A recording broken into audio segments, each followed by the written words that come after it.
A mostra Rostros de Juan Carlos Platis, que pode visitarse na Casa de Cultura da Pobra, encádrase na escultura figurativa.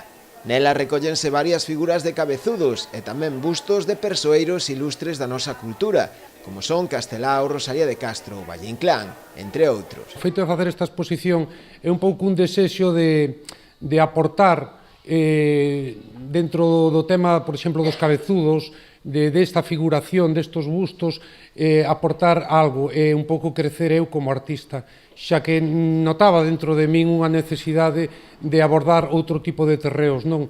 A parte que noto tamén que a cultura, neste aspecto, a cultura popular vese un pouco necesitada de que os artistas poidan facer este tipo de traballos para o pobo. Artista polifacético, a traxectoria deste autor vilagarcián está centrada dende o ano 95 máis na pintura, onde tocou diversos estilos, decantándose principalmente polo abstracto.